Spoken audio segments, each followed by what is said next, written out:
नमस्कार, सी न्यूज़ भारत के इस न्यूज़ बुलेटिन में आपका स्वागत है। मैं हूं आपके साथ पवन शर्मा। बुलेटिन में सबसे पहले बात करेंगे गिरिडीह की, जहां सर्वोदय महिला समिति को भंग कर नई समिति का गठन करने को लेकर डीएसओ के नाम दिया गया आवेदन। आगे चर्चा करेंगे गोंडा की, जहां मां बराही के दरबार में हुआ 13वां विशाल जागरण। साथ ही बात करेंगे प्रतापगढ़ की, जहां भारत सिंह इंटरमीडिएट कॉलेज में मनाया गया पर्यावरण दिवस। इन सभी खबरों पर बात होगी विस्तार से, तो चलिए शुरू करते हैं खबरों का सिलसिला। खबर गिरिडीह से, जहां तीसरी प्रखंड के लोकाई पंचायत के पनियाई गांव में संचालित सर्वोदय महिला समिति के सदस्यों पर कार्ड धारकों ने 1 किलो प्रति यूनिट राशन की कटौती करने, दुर्व्यवहार करने और राशन कार्ड रद्द करने की धमकी देने का आरोप लगा है। इसे लेकर ग्रामीणों ने प्रखंड मुख्यालय में जिला आपूर्ति पदाधिकारी के नाम एक आवेदन सौंपा है। साथ ही कमेटी भंग कर नई कमेटी गठन करने की मांग की है। क्या दिक्कत हुआ? महोदय, मीडिया वाला से हम लोग कहना चाहते हैं कि सर्वोदय महिला समिति भंग करके नए सारे गठन कमेटी बना दिया जाए। हम लोग क्योंकि हम लोग जानते हैं कि ये डीलर महिला ग्रुप की है और महिला ग्रुप की सदस्य लोग नहीं चलाती है। अध्यक्ष जी लोग अनपढ़ होने के कारण संचालक के रूप में श्री जागो मरंडी को रखा गया है। जागो मरंडी ने हम लोग को सही राशन नहीं देता है। कई बार चावल भी गायब किया है और कोरोना का चावल नहीं मिला है। जो माह में 2 बार देने वाला था वो हम लोग को 1 ही बार मिला है और अभी भी सही तरीक़ा से नहीं चलाने के कारण उसको सस्पेंड कर दिया है। और अभी हम लोग को अरविंद भैया ने चावल दे रहा है 2 माह से। तो अभी क्या मांग है आपका? हम लोग का मांग है कि वही कि सर्वोदय महिला समूह तोड़ करके हम लोग नया समूह का उपलब्ध करेंगे। क्या नाम हुआ? मालती मरांडी। क्या हाँ? हम लोग का जो मामला था, जो राशन अच्छा से नहीं दे रहा था, जो लॉकडाउन में 2 बार दे रहा था, हम लोग को 1 ही बार दे रहा था। कौन 1 बार दे रहा था? जागो मरंडी। कहाँ का है? पनिया का। तो क्या मांग है आप लोग का? हम लोग का मांग है कि वाला जो पहले वाला समूह के महिला को समिति भंग करके नया वाला सारे गठन कमेटी बना दिया जाए। क्या नाम हुआ आपका? मेरा पिंकी कुमारी। कहाँ घर हुआ? पनिया है। गिरिडीह से सी न्यूज़ संवाददाता आनंद बरनवाल की रिपोर्ट। खबर गोंडा से, जहां बेलसर ब्लॉक मुकुंदपुर ग्राम सभा में मां बराही के स्थान पर 13वां विशाल जागरण एवं भंडारे का आयोजन किया गया, जिसमें मुख्य अतिथि ब्लॉक प्रमुख गुड्डू सिंह रहे। जागरण गायक दिवाकर साहू, मंजीत सिंह, अमित भाई, पूजा सरगम ने मां का गुणगान किया, जिसमें महाकाल झांकी, माता जी की झांकी दिखाई गई। इस दौरान संचालक देवता प्रसाद साहू, कमेटी प्रधान सालिक राम साहू समेत कई लोग शामिल रहे। भाई साहब, अपना परिचय दें। मैं दिवाकर साहू चंडीगढ़ से। जी, मैं इस चंडीगढ़ युवा क्लब कमेटी का एक मेंबर हूँ। आज यहाँ कौन सा प्रोग्राम है और कहाँ आप आए हैं? आज ये उत्तरी भवानी माता के दरबार में चंडीगढ़ युवा क्लब की तरफ से 13वां विशाल भगवती जागरण, जो हर साल की भांति इस साल भी कराया जा रहा है। इसीलिए हम जितने भी मेंबर हैं, जितने भी भगत हैं, यहाँ पर इकट्ठा हुए हैं और माँ के चरणों में इसी तरह से आगे भी हम हाजिरी भरते रहेंगे। आगे भी माता रानी के चरणों में हाजिरी लगाएंगे। ये 13 साल से लगातार चल रहा है कार्यक्रम? जी, 13 साल आप ही लोगों के द्वारा? हाँ जी। कुछ चंदे वगैरह भी आते हैं? नहीं, चंदा आता है, इकट्ठा करते हैं, बाकी और आता है। अच्छा, ये मन में आपके कैसे आया? लोग अपने जेब भरने में लगे हैं, अपना झोली भरने में लगे हैं, आप लोग एक विशाल भंडारे का आयोजन कर रहे हैं, वो भी चंडीगढ़ से आकर के, कैसे मन में आया? एक ऐसा ही हमारे माता रानी का ऐसा दरबार है कि यहाँ पे जो भी सच्ची मन से आता है माँ के चरणों में, जो भी मांगता है उसको सारी मुरादें पूरी हो जाती हैं। हम लोगों के दिल में कोई भी मुराद होती है, हम माँ से पूरी करवाते हैं। ये हम लोगों के बीच में आया कि हम लोग माँ के चरणों में बैठें, वहाँ पे जाएं, उनके नाम का गुणगान करें, उनके नाम की जोत। गोंडा से सी न्यूज़ संवाददाता इंद्रेश कुमार श्रीवास्तव की रिपोर्ट। हेलो। खबर मधुबनी से, जहां प्रखंड के खुटौना बाजार स्थित जयनगर रोड में अव्यवस्थित सूरी धर्मशाला में नवनिर्वाचित सेंट्रल कोऑपरेटिव बैंक के जिलाध्यक्ष रमन सिंह का फूलमाला से स्वागत किया गया।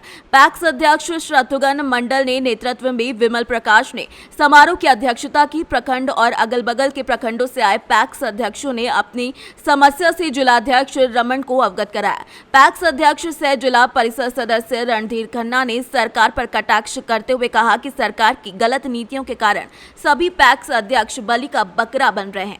उन्होंने कहा कि धान अधिप्राप्ति के लिए सरकार द्वारा दिए गए रुपयों पर चक्रवृद्धि ब्याज लिया गया है, इसकी भरपाई कहां से करेंगे। भंडारण के लिए गोदाम के अभाव के कारण धान को खुले आसमान में रखा जाता है, जिससे समय अवधि के अंदर चावल बनाने के लिए देरी हो इसका वजन भी कम हो जाता है, जो सीधे तौर पर रुपयों की क्षति हो जाती है। इस दौरान पैक्स अध्यक्ष विनोद सिंह, शत्रुघ्न मंडल, पूनम देवी, कुरेश्वर प्रसाद, तिरुपति यादव, शौकत अली समेत कई लोग उपस्थित रहे। माननीय अध्यक्ष जी, आप तो नवनिर्वाचित सेंट्रल कोऑपरेटिव बैंक के अध्यक्ष मधुबनी जिला के, आपके बगल के हमारे रणधीर खन्ना जी हैं बाबूबढ़ी से, उन्होंने स्पष्ट कहा है कि हम लोग बलि का बकरा है। हमारे दूसरा साथी बोले हैं आपके साथी, जो हमको शोषण होता है। तो चूँकि सर दो पहलू पर आपसे बात पूछना है। हमारा भारत देश कृषि प्रधान देश है और टैक्स सीधा कृषि और किसान से जुड़ा हुआ संबंधित चीज़ है। यदि टैक्स का शोषण होता है या बलि का बकरा होता है तो सीधा हमारे अर्थव्यवस्था पर पड़ेगा ना। भारत की अर्थव्यवस्था चरमरा सकती है। तो क्या शोषण होता है सर, क्या बलि का बकरा होता है, दो विषय पर आपसे सवाल करना चाहते हैं।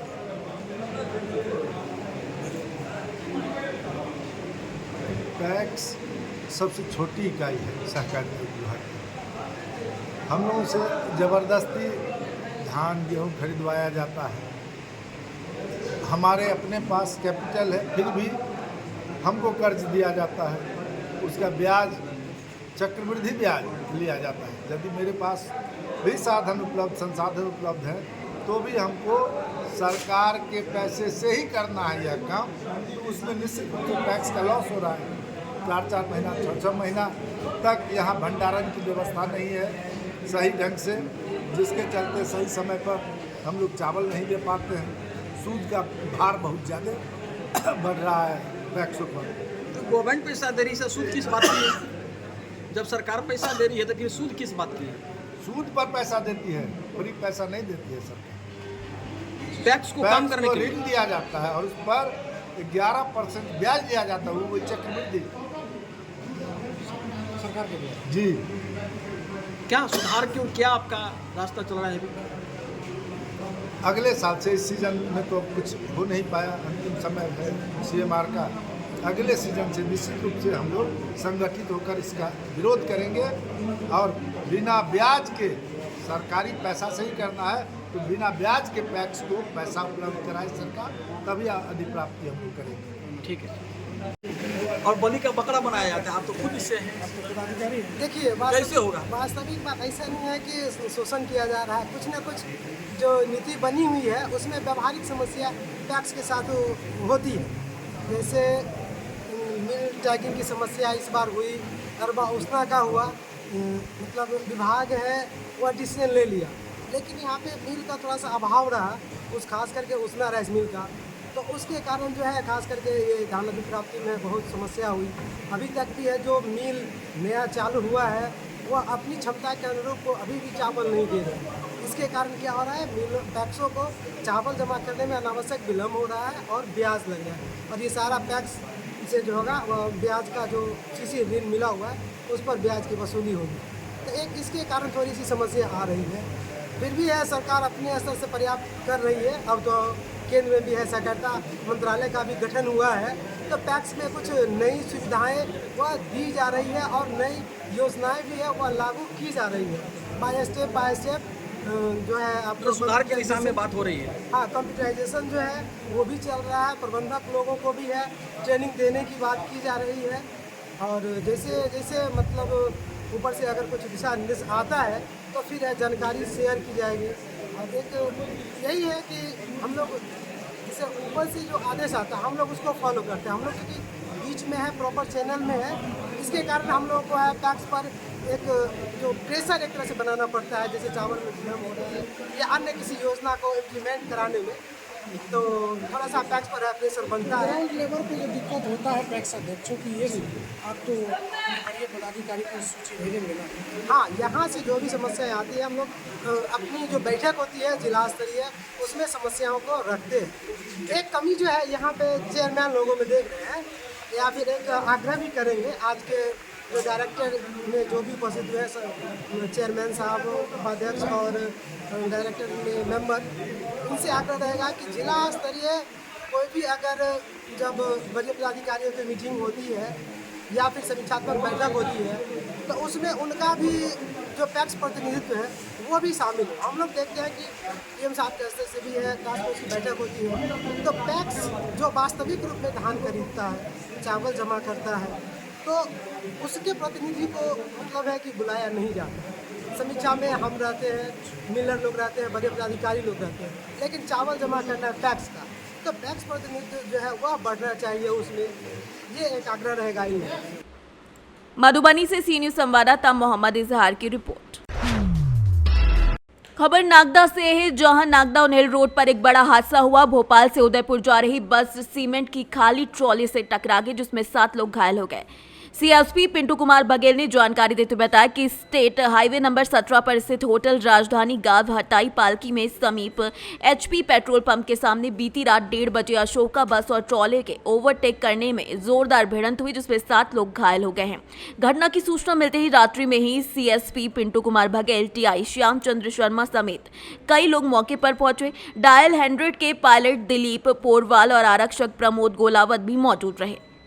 को रात्रि में 1 से 2 बजे की घटना है। भोपाल से सुख ट्रेवल्स की गाड़ी जो रात्रि में निकली थी, तो ये हथई पालकी के पास में हादसा हुआ था। ये चलते ट्रक में पीछे की ओर से मतलब ओवरटेक करने के चक्कर में उसमें घुस गई थी गाड़ी, जिससे मतलब 7 लोगों को चोटें आई थी, जिसमें से 3 लोगों को हम लोगों ने यहाँ पर जनसेवा एडमिट किया था और 4 लोगों को उज्जैन रेफ़र किया था, जिसमें मामले की जाँच चल रही है और इसमें बिरलाग्राम थाने पर अपराधी पंजीबद्ध किया गया है। अपराध किसके खिलाफ है? ट्रक ड्राइवर के ऊपर है, बस ड्राइवर के ऊपर है? ट्रक ड्राइवर के ऊपर भी है और बस के ड्राइवर के ऊपर भी है। कितने लोग इसमें घायल हुए थे और गंभीर कौन कौन थे? इसमें 7 लोग घायल हुए थे, जिसमें से 4 लोगों को उज्जैन रेफ़र किया गया था और 3 लोग यहाँ पर एडमिट थे, जिनको सामान्य चोटें थी। उज्जैन से सी न्यूज संवाददाता सुरेश जाटवा की रिपोर्ट। खबर प्रतापगढ़ से, जो भारत सिंह इंटरमीडिएट कॉलेज कुमैया पट्टी में पर्यावरण दिवस मनाया गया, जिसमें प्रधानाचार्य शिवम सिंह ने पौधारोपण करते हुए अपने संबोधन में कहा कि वृक्ष नहीं तो छांव नहीं, बिना ऑक्सीजन के जान नहीं। अपने आने वाले कल के लिए एक वृक्ष जरूर लगाएं, जिससे प्रकृति का संतुलन बना रहे। मौके पर मौजूद भाजपा जिला उपाध्यक्ष पवन कुमार सिंह, पट्टी नगर अध्यक्ष अशोक जायसवाल समेत कई लोग मौजूद रहे। प्रतापगढ़ से सी न्यूज संवाददाता शिव कुमार सोनी की रिपोर्ट। खबर अयोध्या से, जहां अमानीगंज क्षेत्र के ग्राम पंचायत देवरा कटरा के प्रधान दीप्ति सिंह ने विश्व पर्यावरण दिवस पर पंचायत भवन में वृक्षारोपण कर संदेश दिया। पौधरोपण करते समय दीप्ति सिंह ने कहा कि विश्व पर्यावरण दिवस पर हर व्यक्ति को पौधा रोपित करना चाहिए, जिससे जीवन में ऑक्सीजन की कमी न रहे। वृक्षारोपण कार्यक्रम में अमानीगंज ब्लॉक प्रमुख श्रीदेवी, प्रधान पुत्राकर्षण सिंह समेत कई लोग उपस्थित रहे। अयोध्या से सी न्यूज संवाददाता सुनील की रिपोर्ट। खबर बेमित्रा से, जहां जॉन चौपाल में मांग, समस्या और शिकायत संबंधी कुल 67 आवेदन प्राप्त हुए। जिला कार्यालय के दृष्टि सभा कक्ष में सप्ताह में प्रत्येक सोमवार को आयोजित होने वाले जन चौपाल में कलेक्टर पद्म सिंह एल्मा ने जिले के शहरी स्थित दूर दराज के गांवों से आए आम नागरिकों की बारी बारी से समस्याएं सुनी। बेमित्रा से सी न्यूज संवाददाता संजू जैन की रिपोर्ट। खबर उत्तर प्रदेश के हापुड़ जनपद से, जहां थाना गढ़मुक्तेश्वर पुलिस ने मोबाइल लूट छिनैती करने वाले गिरोह का पर्दाफाश करते हुए 3 शातिर सदस्यों को गिरफ्तार किया है। पुलिस द्वारा जानकारी देते हुए बताया गया कि आरोपी के कब्जे से लूट छिनैती के 26 मोबाइल, नकदी और घटना में प्रयुक्त 2 मोटरसाइकिल बरामद की गई हैं। उन्होंने बताया कि आरोपी शातिर किस्म के अपराधी हैं। वो फोन पर बात करते समय राहगीरों से उनके मोबाइल फोन छीन लेते थे, चलते फिरते व्यक्तियों को बेचकर आर्थिक लाभ प्राप्त करते थे। गढ़ पुलिस द्वारा कुछ लुटेरे पकड़े गए हैं, क्या पूरा इनका इतिहास है, क्या इनसे बरामद हुई? श्रीमान पुलिस अधीक्षक महोदय के निर्देशन में जनपद में हो रही मोबाइल की लूट के लिए एक टीम गठित कर उनके अनावरण के लिए कार्रवाई की जा रही थी, जिसमें थाना गढ़मुक्तेश्वर की पुलिस ने एक मेरठ का शातिर अपराधी है जो कि लूट करता है, जिसका नाम है सलमान पुत्र याकूब, जो कि निवासी थाना लिसाड़ी गेट मेरठ का है, और उसके 2 साथी हैं मुदस्सिर पुत्र यामीन, लिसाड़ी गेट मेरठ के, और फरदीन पुत्र फयूम, ये गढ़मुक्तेश्वर हापुड़ का है। इन तीनों को गिरफ्तार किया है दौतई नहर पुल के पास से, और हमें इनका आपराधिक इतिहास जब जांचा तो हमें मेरठ, हापुड़ और गाज़ियाबाद आसपास के इनके 60 से अधिक मुकदमे हैं। और खुद हमारे पास हमारे गढ़ थाने में एक मुकदमा अपराध संख्या 185/23 और एक मुकदमा अपराध संख्या 245/23, दोनों 392 IPC के दर्ज हैं। तो इन दोनों घटनाओं में लूटे गए 2 मोबाइल हमें बरामद हुए और साथ ही हमें 24 और यानी कुल 26 मोबाइल बरामद हुए हैं, और जो कि अलग अलग जगहों से इन्होंने लूट किया हुआ है। इस संबंध में हमारे थाना पर एक और मुकदमा अपराध संख्या 256/23 दर्ज की गई IPC 411-413 में, जिसमें हम इन्हें गिरफ्तार किए हैं। इनसे हमें 26 मोबाइल के अलावा घटना में प्रयुक्त 2 मोटरसाइकिल, एक TVS अपाचे जो सफ़ेद रंग की है और एक स्प्लेंडर जो काले रंग की है, साथ 1000 रुपये नकदी बरामद हुई है। गिरफ्तारी कर जो भी आवश्यक वैधानिक कार्रवाई है वो थाना स्तर पर प्रचलित है। हापुड़ से सी न्यूज़ संवाददाता सचिन सागर की रिपोर्ट। खबर पाकुड़ से, जहां विश्व पर्यावरण दिवस मनाया गया। इस दौरान उपायुक्त वरुण रंजन रानी ने दिग्गी पटाल में पौधारोपण किया। उन्होंने कहा कि जंगल जीवन की सुरक्षा पर्यावरण संतुलन के लिए जरूरी है। ज्यादा से ज्यादा पौधारोपण किए जाने की जरूरत है। पौधारोपण से मिट्टी का कटाव रुकेगा, भूगर्भीय जल स्तर ऊपर आएगा, वहीं भविष्य में लोगों को आर्थिक लाभ भी होगा। उन्होंने पर्यावरण को सुरक्षित बनाए रखने के लिए अपने आसपास पेड़ लगाने के साथ साथ उनकी देखरेख करने की अपील की। पुलिस लाइन पर्यावरण दिवस के अवसर पर पेड़ ही जीवन है, पेड़ लगाने से जान बचेगा, इस संकल्प के साथ हम लोग यहाँ पे पेड़ लगाने का काम किया है। पिछले साल भी हम लोग पेड़ लगाया था। पिछले साल जो भी पेड़ हम लोग लगाए 90% हमारा पेड़ आज के दिन में जीवित है। तो पुलिस लाइन में जगह होने के नाते और पुलिस लाइन में आदमी रहने के नाते पेड़ को बचाने के लिए हम लोगों का आदमी का हमेशा इसमें नज़र रहता है। इसी के चलते हम लोग पेड़ लगा रहा है। तो हमारा पूरा राज्यवासियों, देशवासियों सबसे यही अपील होगा कि पेड़ ही एक जीवन है, पेड़ ही एक ऐसी चीज़ है जो लोगों को जान देता है। पेड़ काटने का काम हम लोग लगातार कर रहा है, लेकिन पेड़ लगाने का काम हम लोग नहीं कर रहा है। इसी के चलते ही धीरे धीरे क्लाइमेट चेंज भी बहुत बढ़ रहा है, गर्मी भी बहुत बढ़ रहा है। तो इस पर्यावरण दिवस के अवसर पर हर आदमी को एक संकल्प लेना चाहिए कि हम इस साल कम से कम, प्रत्येक व्यक्ति इस साल कम से कम 10 पेड़ लगाएंगे। और ऐसे हम लोग पेड़ लगाते रहेंगे, हमारा क्लाइमेट भी कंट्रोल में रहेंगे और हम लोगों को इस अर्थ में जीना भी आसान हो जाएगा। पर्यावरण दिवस के मौके पर हम लोग यहाँ पे वृक्षारोपण का कार्यक्रम किए हैं नानी दिग्गी तालाब में, और सभी जिले वासियों से यही अपील होगी कि हम सभी लोग पर्यावरण की सुरक्षा के लिए आगे आएँ, ज़्यादा से ज़्यादा मात्रा में वृक्षारोपण करें, पेड़ों को कटने से बचाएं। ये सभी पर्यावरण की सुरक्षा ही मानव सभ्यता की सुरक्षा है और इस दिशा में हम लोग आगे बढ़कर के काम करें। सर, आपने सर पोखर का निरीक्षण किया, क्या कुछ सर दिशा निर्देश दिया गया? ये यहाँ पे ये जो हम लोगों का रानी दिग्गी, ये जो तालाब यहाँ है, ये जो पार्क है, इसका हम लोग जो है सो सौंदर्यीकरण का काम चल रहा है। जिसमें सबसे पहले जो ये तालाब है उसका जीर्णोद्धार किया जा रहा है। तो अभी उसकी मिट्टी वगैरह कटाई की जा रही है, निकाला जा रहा है। काफ़ी अरसों के बाद जो है ये डिसल्टिंग का काम हो रहा है। तो अभी वो कार्यक्रम अभी पहले तो हम लोग की कोशिश है कि बरसात शुरू होने के पहले उसको समाप्त कर लिया जाए, फिर आने वाले समय में चरणबद्ध तरीके से इसको विकसित करने का। पाकुड़ से सी न्यूज़ संवाददाता अभिषेक तिवारी की रिपोर्ट। खबर यूपी के जनपद रायबरेली से है, जहां विश्व पर्यावरण दिवस के अवसर पर रायबरेली जनपद के कलेक्ट्रेट परिसर में जिले की प्रभारी मंत्री प्रतिभा शुक्ला और जिलाधिकारी माला श्रीवास्तव ने औषधि वाटिका में लौंग, इलायची, कपूर, अजवाइन के औषधि पौधे लगाकर धरती को बचाने का संकल्प लिया। प्रभारी मंत्री ने कहा कि पेड़ों के बिना धरती पर जीवन की कल्पना नहीं की जा सकती। उन्होंने आगे कहा कि सभी को पेड़ लगाने चाहिए। पेड़ों का हमारे जीवन में बहुत ज्यादा महत्व है। पेड़ों से ही जीवन है। हमें जीवन में जितना हो सके उतने वृक्ष लगाने चाहिए। इस कार्यक्रम में जिला प्रशासन के सभी अधिकारी वृक्षारोपण करते हुए मौजूद रहे। जो भी लगा उसकी देख रेख करें। अब हम तो यहाँ देख नहीं पाएंगे, तो हम डीएम मैडम से रोज पूछेंगे वृक्ष मुरझाया कि नहीं मुरझाया क्योंकि ये इनके ऑफिस में लगा हुआ है। और हम ये कहना चाहते हैं कि वास्तव में हरियाली रहने से हमारा स्वास्थ्य भी स्वस्थ रहता है, मन भी प्रसन्न रहता है और जलवायु भी स्वस्थ रहती है। हर व्यक्ति को वृक्ष जरूर लगाना चाहिए, जिससे कि हमारा जीवन आनंदित रहे और स्वास्थ्यप्रद रहे। हम सभी लोग मिलकर एक साथ वृक्षों से शिक्षा लें कि हर व्यक्ति जो वृक्ष होता है वो निष्पक्ष भाव से सबको छाया और फल देता है। ऐसे मनुष्य के जीवन में भी हमेशा निष्पक्ष भाव होना चाहिए, जिससे सभी को राहत और छाया मिल सके। मैम, यहाँ कौन सी वाटिका बनाई गई है? ये औषधि वाटिका बनाई है और इसमें सब औषधियों के पेड़ लगाए गए। इलायची है, हींग है, अजवाइन है और सारे वृक्षों को लगाया और भी अच्छे अच्छे लगाए जाएंगे अभी। रायबरेली से सी न्यूज संवाददाता अमृतुलेश त्रिपाठी की रिपोर्ट। फिलहाल इस न्यूज बुलेटिन में इतना ही। देश दुनिया की तमाम खबरों के लिए बने रहिए सी न्यूज भारत के साथ। हर खबर आपके साथ, आपके हाथ।